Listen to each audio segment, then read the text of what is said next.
अनेक राजनीतिक कारण ये निर्वाचन भिन्न निर्वाचन हम एवं जी राजनीतिक घटनाक्रम देखा जाउछि विजु जनता दल किभली भाव में दिनकू दिन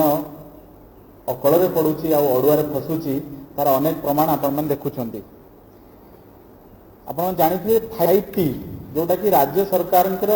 गोटे प्रचार प्रसार सबुठू आगे थिला आ विजु जनता दल 2024 निर्वाचन पे सबुठू बड़ ट्रम्प कार्ड थिला। आपण विजु जनता दल से सरकार मंत्री हंतु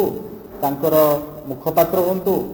जेतेबेले भी सरकार गुणगान करुले प्रथम शब्द थिला 5T। सते जमती लगुला बिना 5T रे बोधे ओडिशा सरकार गछपत्र हलु ना एवं जो निर्वाचन मॉडल कोड ऑफ कंडक्ट लागू है 16 एप्रिल मार्च रे आम 4 एप्रिल रे सी विजिल ऐप माध्यम रे एक 5T नहीं आपत्ति उठेलु एवं 8 एप्रिल रे माननीय निर्वाचन कमिशन का निर्देश क्रमे वर्तमान राज्य सरकार तमाम वेबसाइट रू नहीं सबू जगह 5T गायब हो जाइए। 5T वर्तमान मिसिंग जोटा राज्य सरकार का सबू होर्डिंग रू नहीं विज्ञापन खबर कागज नेता पब्लिक मीटिंग सबुठी राज्य सरकार बड़ ट्रम्प कार्ड थिला 5T। वर्तमान से 5T मिसिंग मुख्यमंत्री कार्यालय जो ऑफिसर्स लिस्ट अच्छी से आगुरी वीके पांड्यान को ना थिला 5T चेयरमैन भाव में वर्तमान आउ से 5T चेयरमैन पद भी नहीं कि वीके पांड्यान को ना नहीं चीफ मिनिस्टर ऑफिसर्स लिस्ट रे एक कथा आपण जानी मूल कथा हूँ जो 5T पक्षरे विजु जनता दल तार समस्त प्रचार समस्त बल कौशल लगे देता से 5T आज मिसिंग केवल सेतिक नुहे आपण राज्य सरकार जो तमाम वेबसाइट अच्छी से science and technology department website हो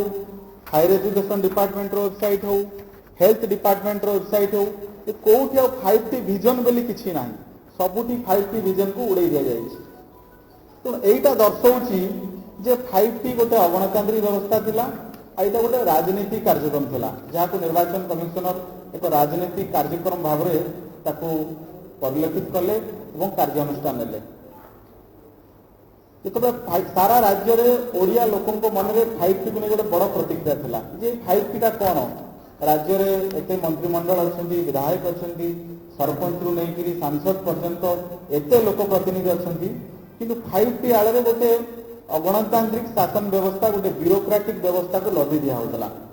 आज जितेबाला 5T को निर्वाचन कमिशनर असिद्ध घोषणा करी सरकार समस्त वेबसाइट रू हटई दि जाऊँगी यार अर्थ जे ओडिशार आज गणतंत्र विजय हो 2024 निर्वाचन रे ये गणतंत्र विजय परिसमाप्ति हम ये विजय पूर्ण विजय हम 2024 निर्वाचन रे मॉडल कोड ऑफ कंडक्ट लगे पर ये मूल प्रश्न हूँ जो 5T प्रचार प्रसार जो टंका खर्च होता जेहेतु यहाँ गोटे राजनीतिक कार्यक्रम बोली वर्तमान प्रमाणित है 5T प्रचार प्रसार जो 500 कोटी टंका राज्य राजकोष खर्च होते हेलिकॉप्टर बाबद 50 ରୁ 60 कोटी टंका खर्च होती विभिन्न स्थान रे 5T सभा समिति करा जायछि सरकारी अर्थ रे जनशुणाणी करा जायछि सरकारी अर्थ रे से जनशुणाणी मिछ थिला केवल जड़े लोकर वीके पांड्यानकर पॉलिटिकल कैंपेन पॉलिटिकल लॉन्चिंग पर एत सब करा जाउथिला। तो ये प्रश्न हो 5T आड़ जो राज्य राजकोष जो 500 कोटी टंका खर्च करागला से 500 कोटी टंका कहीं राज्य राजकोष खर्च करा वर्तमान निर्वाचन आचरण विधि लागू हो 500 कोटी टंका को भारतीय जनता पार्टी दाबी करुच्ची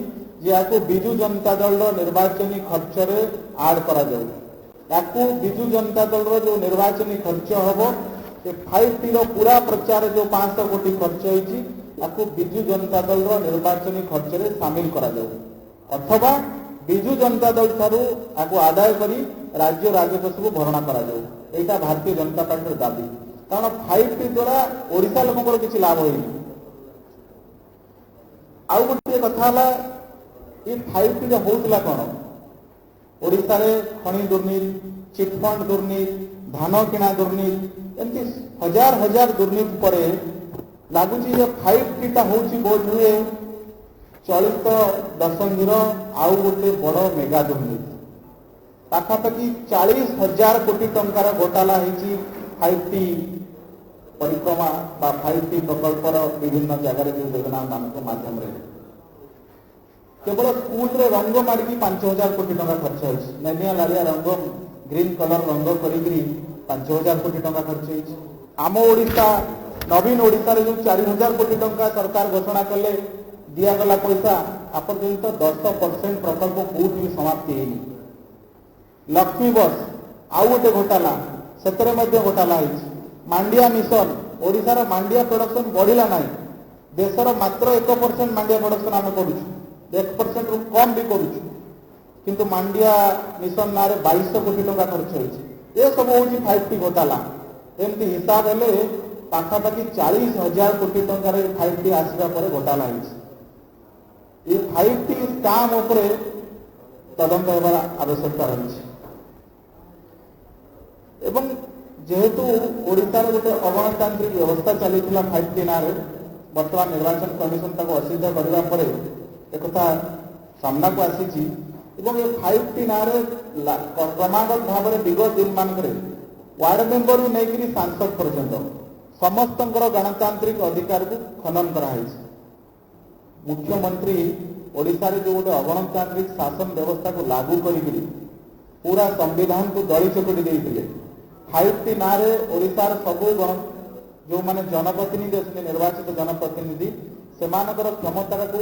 କିଛି ଅଣ ଓଡ଼ିଆ ବ୍ୟୁରୋକ୍ରାଟଙ୍କ ହାତରେ ଦେଇଥିଲେ। ବର୍ତ୍ତମାନ ଏସବୁ ପ୍ରମାଣିତ ହେବା ପରେ ମାନ୍ୟବର ମୁଖ୍ୟମନ୍ତ୍ରୀ ଏବେ ଓଡ଼ିଶାର ଲୋକଙ୍କ ଆଗରେ କ୍ଷମା ମାଗନ୍ତି ଯେ 5T ଗୋଟେ ଭୁଲ ଥିଲା, 5Tରେ ଗୋଟେ ମନ୍ଦ ଉଦ୍ଦେଶ୍ୟରେ ଅଣାଯାଇଥିଲା ଓ 5T ଅଣାଯାଇ ଓଡ଼ିଶାର ନିର୍ବାଚିତ ଜନପ୍ରତିନିଧି, ସେ ୱାର୍ଡ ମେମ୍ବରରୁ ନେଇକରି ସରପଞ୍ଚ, ବିଧାୟକରୁ ନେଇ ସାଂସଦ, ଏ ସମସ୍ତଙ୍କର କ୍ଷମତାକୁ ଯେଉଁ ଗଣତାନ୍ତ୍ରିକ ଅଧିକାର ଅଛି ତାକୁ ଯେହେତୁ ପୂର୍ଣ୍ଣ କରାଯାଇଥିଲା, ସେଥିପାଇଁ ମୁଖ୍ୟମନ୍ତ୍ରୀ ଏବେ ଓଡ଼ିଶାବାସୀଙ୍କୁ କ୍ଷମା ମାଗନ୍ତୁ। କେବଳ 5Tରେ ଦୁର୍ନୀତି ହେଇନାହିଁ, ଅଗଣତାନ୍ତ୍ରିକ ଶାସନ ବ୍ୟବସ୍ଥାର ଥୋପି ଦିଆଯାଇ ନାହିଁ, ଓଡ଼ିଆ ଅସ୍ମିତାର ମଧ୍ୟ ହତ୍ୟା ହେଇଥିଲା। ଓଡ଼ିଶାର ପୁରା ଜନମାନଙ୍କର ନେତୃତ୍ୱ, ଓଡ଼ିଆ ଅସ୍ମିତା, ଓଡ଼ିଆ ସ୍ୱାଭିମାନ ଆକୁ ମଧ୍ୟ ଦଳି ଚକଟି ଦିଆଯାଇଥିଲା। ବିଜୁ ଜନତା ଦଳ ମଧ୍ୟ এই ଓଡ଼ିଆ ଅସ୍ମିତା ସ୍ୱାଭିମାନ ବିରୋଧରେ ଯାଇଥିବାରୁ ବିଜୁ ଜନତା ଦଳ ମଧ୍ୟ କ୍ଷମା ପ୍ରାର୍ଥନା କଲେ। ଏବଂ ଆଉ ସବୁଠୁ ଗୁରୁତ୍ୱପୂର୍ଣ୍ଣ ଦିଗଟି ହେଲା ଯୋଉଟା ଆମେ କହିବା ପାଇଁ ଚାହୁଁଥିଲୁ ଯେ ମୁଖ୍ୟମନ୍ତ୍ରୀ କାର୍ଯ୍ୟାଳୟର ରାଜନୀତି କାର୍ଯ୍ୟରେ ଇନଭଲଭମେଣ୍ଟ ଏକଥା ବାରମ୍ବାର ସାମ୍ନାକୁ ଆସିଛି। ଗୋଟିଏ ତ ନିର୍ବାଚନ କମିଶନର ବର୍ତ୍ତମାନ ଭିକେ ପାଣ୍ଡିଆନଙ୍କ ନାଁକୁ ଚିଫ ମିନିଷ୍ଟର ଅଫିସରୁ ହଟେଇ ଦେଲେ, କିନ୍ତୁ ଅତୀତରେ ମଧ୍ୟ ଆମେ DS କୁଟେ ଯିଏ ବିଜୁ ଜନତା ଦଳର ରାଜନୀତି କାର୍ଯ୍ୟକ୍ରମରେ ଇନଭଲଭମେଣ୍ଟ ଥିବା କାରଣରୁ ଆମେ ଅଭିଯୋଗ ଦାଖଲ କରିଥିଲୁ ନିର୍ବାଚନ କମିଶନଙ୍କ ଆଗରେ। ବର୍ତ୍ତମାନ ମୁଖ୍ୟମନ୍ତ୍ରୀଙ୍କ ଅଫିସର ଆଉ ଜଣେ ପ୍ରଶାସନିକ ଅଧିକାରୀ ଗୋପବନ୍ଧୁ ଦାସ ଏବେ ମଧ୍ୟ ଚିଫ ମିନିଷ୍ଟର ଅଫିସର୍ସ ଲିଷ୍ଟରେ ଅଛନ୍ତି। ଏବଂ ଇଏ ହେଉଛି ଗୋପବନ୍ଧୁ ଦାସଙ୍କର ଫଟୋ, ଯେଉଁ ଫଟୋରେ ଗୋପବନ୍ଧୁ ଦାସ କ୍ଲିୟରଲି ଭିଜିବୁଲ ଅଛନ୍ତି ବିଜୁ ଜନତା ଦଳର ନିର୍ବାଚନୀ ପ୍ରଚାରରେ। ଏ ଫଟୋ ହେଉଛି ପଞ୍ଚାୟତ ନିର୍ବାଚନ ସମୟର ଫଟୋ। ନିୟମ କହୁଛି ଜଣେ ପ୍ରଶାସନିକ ଅଧିକାରୀ ଯେତେବେଳେ ରାଜନୀତିକୁ ଓହ୍ଲେଇ ଗଲେ ତାଙ୍କର ନିରପେକ୍ଷତା ଆଉ ରହିବ ନାହିଁ, ସେ ପକ୍ଷଭୁକ୍ତ ହୋଇଗଲେ। ସିଏ ବିଜୁ ଜନତା ଦଳର ନିର୍ବାଚନୀ ପ୍ରଚାର ଗତ ପଞ୍ଚାୟତ ନିର୍ବାଚନରେ କରିଥିଲେ, ଖୋଲାଖୋଲି ଶଙ୍ଖ ଚିହ୍ନ ମଧ୍ୟ ଅଛି। ତାହେଲେ ଏଠି ପ୍ରଶ୍ନ ଉଠୁଛି ଗୋପବନ୍ଧୁ ଦାସ ଏବେ ମୁଖ୍ୟମନ୍ତ୍ରୀ କାର୍ଯ୍ୟାଳୟରେ ରହିପାରିବେ କି? ଯଦି 24 ଘଣ୍ଟା ଭିତରେ ମୁଖ୍ୟମନ୍ତ୍ରୀ କାର୍ଯ୍ୟାଳୟରୁ ଗୋପବନ୍ଧୁ ଦାସକୁ ହଟେଇ ନ ଦିଆଯାଏ ତାହେଲେ ଆମେ ମଧ୍ୟ ଯାହା ଭିକେ ପାଣ୍ଡିଆନଙ୍କର ଘଟଣାରେ କରିଥିଲୁ ଆମେ ମଧ୍ୟ ନିର୍ବାଚନ କମିଶନ ଦୃଷ୍ଟି ଆକର୍ଷଣ କରିବୁ, ଏନେଇ ମଧ୍ୟ ବିହିତ କାର୍ଯ୍ୟାନୁଷ୍ଠାନ ଦାବି କରିବୁ। ଏବଂ ଏବେ ଆସିବା ସବୁଠୁ ଇଣ୍ଟରେଷ୍ଟିଂ ପାର୍ଟ ଯେ ଦେଶରେ ନିର୍ବାଚନ ଆଚରଣ ବିଧି ଲାଗୁ ହେଲା 16 ମାର୍ଚ୍ଚରେ ଏବଂ ଯେଉଁ ମୁଖ୍ୟମନ୍ତ୍ରୀ କାର୍ଯ୍ୟାଳୟର ଯେଉଁ ଅଫିସର ମାନଙ୍କର ପଲିଟିକାଲ ଇନଭଲଭମେଣ୍ଟ ନାହିଁ ନିର୍ବାଚନ କମିଶନର 8 ଏପ୍ରିଲରେ କାର୍ଯ୍ୟାନୁଷ୍ଠାନ ନେଲେ। ଅର୍ଥାତ୍ 16 ମାର୍ଚ୍ଚରୁ 8 ଏପ୍ରିଲ ମୁଖ୍ୟମନ୍ତ୍ରୀ କାର୍ଯ୍ୟାଳୟ ଡାଇରେକ୍ଟଲି ବିଜୁ ଜନତା ଦଳ ପାଇଁ କାମ କରୁଥିଲା। ଏଇଟା ବଡ଼ ସାଂଘାତିକ ନିର୍ବାଚନ ଆଚରଣ ବିଧିର ଉଲ୍ଲଂଘନ। ଇଏ ପ୍ରମାଣିତ ହେଇସାରିଛି, ଏଇଟା କେବଳ ଅଭିଯୋଗ ନୁହଁ, ଇଏ ପ୍ରମାଣିତ। जे मुख्यमंत्री कार्यालय Biju Janata Dal political benefit political interest रे काम करिछि ये प्रमाणित आम पाखरे अछि निर्वाचन कमिशन पाखरे अछि किछि लुचा छपा नुहे आपण मने थिबो तले इंदिरा गांधी इमरजेंसी घटना लगी घटनार कारण कौन थिला 1971 मसीहा साधारण निर्वाचन रे इंदिरा गांधी जी ओएसडी थिले जसपाल कापुर से इंदिरा गांधी निर्वाचनी रैली आयोजन करथिले निजर सरकारी पद रे खाइथिले सरकारी गाड़ी रे से रैली को जाइथिले सरकारी लेटर हेड रो व्यवहार करथिले किछि से रैली आयोजन बेले ए कथा को लेकिन जेतबे इंदिरा गांधी जो प्रतिपक्ष प्रार्थी थिले सी से आपत्ति करथिले एवं निर्वाचन अवधि भितर जसपाल कापुर रिजाइन करदेले भोट हबार मात्र 10 दिन पूर्व जसपाल कापुर रिजाइन करदेले किंतु जेतबे घटना माननीय कोर्ट को गला इलाहाबाद हाईकोर्ट को कोर्ट को से इंदिरा गांधी पक्ष रखिले कि जसपाल कापुर जेतबे भोट पड़ी जसपाल कापुर दायित्व नहांती से इस्तीफा देइछिंती किंतु माननीय हाईकोर्ट कहिले जेबेठू आचरण विधि लागू होईछि जेहेतु सी इंदिरा गांधी प्रचार में सामिल थिले तेणु आपण निर्वाचन असिद्ध तार अर्थ होची once is a mistake is always a mistake जेबे मॉडल कोड ऑफ कंडक्ट लागुची सेटा होची लक्षण रेखा से लक्षण रेखा जो दिन टाणी हो गला से दिन राजनीतिक व्यवस्था और सरकार व्यवस्था दुटा अलग हो गला जदि एठारे उल्लंघन होची से दिने हो 2 दिन हो थरे हो 10 थर हो सेटा अपराधी सेटा मॉडल कोड ऑफ कंडक्टर भायोलेशन एठी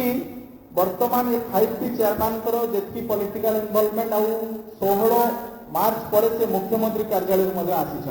एपटे विजु जनता दल ऑफिस टिकेट बांटी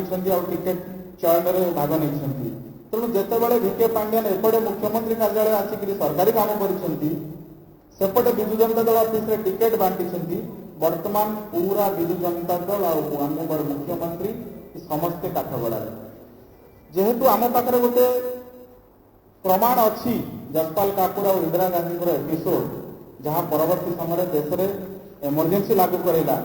जहाँ परवर्ती समय देश में पूरा गणतंत्र में गोटे कला दिन आनीला एटी माननीय मुख्यमंत्री पचार प्रश्न करूँ मुख्यमंत्री आम जानवाई चाहूँ जो मुख्यमंत्री ए घटना स्पष्टीकरण दिंतु एवं आमको जहाँ लगुच मुख्यमंत्री निर्वाचन न लड़िले भल जदि मुख्यमंत्री 2024 निर्वाचन लड़ुंट ये पूरा घटना 16 मार्च रु एप्रिल 8 ये पूरा घटना परवर्ती समय अदालत रे काठगड़ार निश्चित भाव जीव इंदिरा गांधी आम चाहूँ ओडिशा रे इंदिरा गांधी जो इमरजेंसी एपिसोड 2 रिपीट हो जेहेतु मुख्यमंत्री भूल कर सारी मुख्यमंत्री कार्यालय भूल कर सारी से दृष्टि मुख्यमंत्री निर्वाचन न लड़िले भल परिशेष आम 3टी कथा कहवाई चाहूँ प्रथम कथा है कि पूरा 5T जो 500 कोटी खर्च होती राज्य राजकोष रु विजु जनता दल निर्वाचनी खर्च आड कर विजु जनता दल निर्वाचनी खर्च सामिल कर ये 500 कोटी टंका विजु जनता दल दलीय पांठी राज्य राजकोष को भरणा करू विजु जनता दल 2टा फाइनेंशियल ईयर रे ओडिशा भारत रे जेते आंचलिक दल अच्छा सबुठू अधिक अर्थ पाई तेणु विजु जनता दल पाखे टंकार अभाव ना धड़ा टंका कला टंका सबू विपुल परिमाण अच्छी से 500 कोटी टंका राज्य राजकोष को दिंतु एवं द्वितीय कथा है मुख्यमंत्री कार्यालय जो गोपबंधु दास जी बीजेडी गोपालपुर में कैंपेन करुले पंचायत निर्वाचन में मुख्यमंत्री कार्यालय बहिष्कार करा जाऊ नहले आम प्रसंग निर्वाचन कमिशन पाखे अभियोग दाखल करूँ और तृतीय कथा है जेहेतु मुख्यमंत्री कार्यालय मॉडल कोड ऑफ कंडक्ट को भांगी सारी तार प्रमाणित मिल सारी प्रमाण मिल सारी मुख्यमंत्री निर्वाचन न लड़िले भल हम कौन जब किसी प्रश्न है पचार करें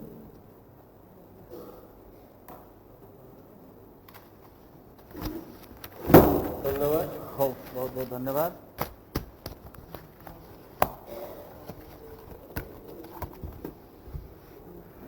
ठीक